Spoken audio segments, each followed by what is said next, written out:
ipackage mhlawumbe into esekude nawe kodwa imiphi mhlawumbe imiphumela ngathi maningafinyelela nje kuyona njengesikole ngathi cha asizamele ukumaintaina la manje. Yeah, imiphumela umsakaze engangijabulisa mina ikona ukuthi sithole 100%. Masingathola 100%. Kodwa futhi ke asive sibheka ngokwa ma-academics kuphela. Kuningi lokunye enganeliseka mase ngifike kona ngoba siyafuna ukuthi kubalance kube ukuthi ziphasa ngo100% nazinto ezithize ezidinga ama-sports izinto ezithinta ethize ama-extra activities nawo siyafisa ukuthi agcine 100%. Khuluma ukuthi ma-results skip 100 ebholeni siyashaya kwi-rugby siyashaya kunje yonke into isezingeni eliphezulu elangojabula khona indono igcwale office. Yeah. Siyazi ukuthi ukuba umhola kuyona into elula uhola othisha ngapha uhola abafundi abaqhamuka emakhaya angafani futhi ke abayinhlaka engafani.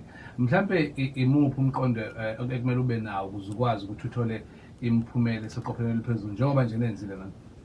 Yeah, into eyibaluleke King Sifiso ukuthi uma uhola abantu kufuna ukuthi umholi ugade lento abathi phecelezi arrogance. Ufuna uma uhola abantu ube nayo indlela yokuba influencer ukuthi abakulandele ubathenge bayi understand ukuthi umbono wakho ngesikole uthini. So ukhola kudinga ukuthi kungabe wena ozoyibuka njenge boss, kudinga kube wena ogcina ngempela ube yinciko kodwa ulwele ukuthi ufuna ukuthenga bonke labantu ukuthi babe kulomqondo owufunayo ngoba ngasikhathi bejabule be understand nombono wakho nawo ngesikole bayakwazi ukuperforma kangcono. So ukhola nje kudinga ukuthi ngempela uzehlise abantu bazi ukuthi bafunani, banikeze izathu ukuthi masenza lokho ngoba sifuna ukuachieve lokho.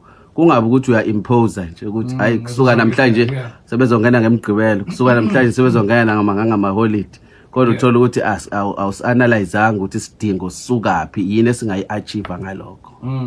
Siyazi ukuthi ke ezikoleni ke kube khona ingqinamba mhlambe futhi ezinye zazo engagcina idala ukuthi kube nzima ukuthi othisha bakwazi ukuthi basebenze ukuze bathole imiphumela eniyifunayo. Mhlambe wena wenze kanjani uqinisekisa ukuthi ngale ekwazi le ngqinamba nikwazi ukuthi nihlale la kulevangeli lokuthi nifuna ukuthi nithuthukise imiphumela yengane?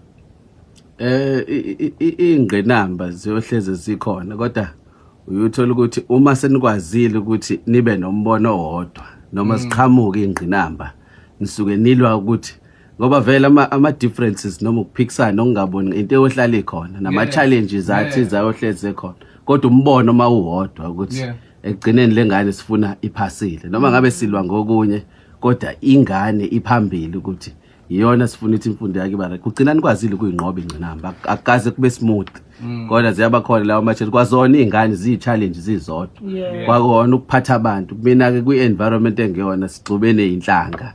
So uyabona ukuthi nakhona kunayo leyo challenge kodwa kuyedinga ukuthi ngempela kube ukuthi nibambisene umbono niphusha umbono wodwa and ngiyajabula ukuthi kwenzekile ke lo.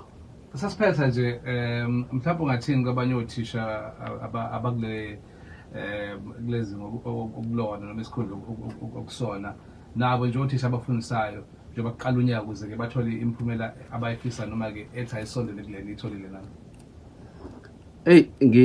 Ngathi nje kwabanye othisha omkhulu nabanye ozakwethu esisebenza nabo othisha ukuthi kubalekile ukusebenza kusakhanya ukuthi njengoba sivulile nje siqala nje manje asibe siqala sisebenza bhalwa ama-informal test ingane usheshe uyibone ukuthi zigula kanjani kungaze futhi kuyasiza nokuthi ke ulenze ucaningo njengokuthi nje lapha ka-matriculation ufuna ubheka ukuthi ka-grade 11 bebekade benze kanjani uyenze i-analysis e-right ukuze uthi uma uqala nisebenza niya phambili wazi ukuthi uthinta kuphi uthinta nakuphi ukuze kuphumelele.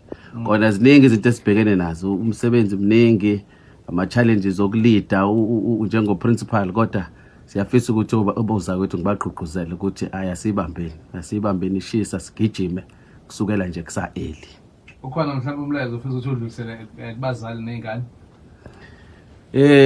Umyalezo engawudlulisa nje kubazali ilo ngihlezi masina umhlangano even wabazali ngisho ukuthi isikole sifana njengebhodo leli linemlenze emithathu. Kunabazali abakhona kunothisha nestaff esikhona bese kuba izingane. Uma ngabe kukhona umlenze owodwa uphukile akusebenzeki kahle. So kubalekile ukubambisana, abazali asilekelelane nabo makukhona ama-programs esinawo ukulekelela ingane, sikwazi ukulekelelana nabo makukhona iy'nkinga abayibonayo beze esikoleni sibambisane siphushe siye ekhaya. Thina sikwazi ukubaphusha la esikoleni ukuthi bafunde, kodwa ekhaya abazali ibona kufanele nabo bathatha indawo yabo ukubheka ukuthi lo muntu unalo nohlelo lakhe lokudadisha nsuku zonke, ikhona into ayenzayo. Nabo-ke abafundi ngiyabagqugquzela kakhulu ukuthi ake bayimisele kusaqala. Uthi ukhwayo usenamapheji awu-4 ufunde ngazi ukuthi maye mawuzosukuma sekulate usuqala ukuthi ngiyo-cross night seko-October sekuthanda ukuthi kube late noma kusuke kusengenzeka, kodwa kuhle ukuqala kusenesikhathi. Kodwa futhi ngabe kuyiphutha emsakazi ngiyafisa ukusebenzisa lethu ubukhalalisela i-province yethu ngokuphasa ngalendlela ephase ngayo. Siyalida so number 1. Ngiyamhalisela kakhulu umhlonishwa honorable uSipho Hlomiko MEC wethu kanye nenhloko yethu yomnyango umphathi ubaba uMapholoba nabo zonke nje izikhulu zomnyango nothisha nozakwethu ngoba umsebenzi nabafundi uqobo labo abasithathe basibeka la sikhona. Siyayiqhenya, sihamba siyayiqhenya. Hala ngibonile